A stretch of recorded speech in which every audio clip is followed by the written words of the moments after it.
Hey there guys, in this quick video I'm going to talk about the T-Mobile and what are like the good ways on how you can get it cheaper.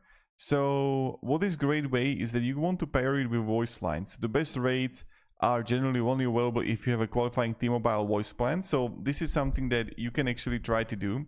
Also, another thing is that you want to look for rebates promos. So sign up online to catch like 200, 300 virtual prepaid cards.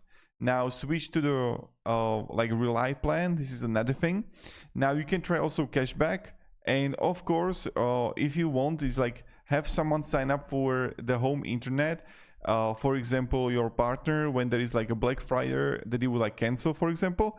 And now another thing that I wanted to share, what you can actually like try to do is that you can actually call their retention, and if they actually offer some kind of for existing customers to have you pay on monthly basis to not for you to go away. So this is another thing for you to try, and maybe it's going to be beneficial for you.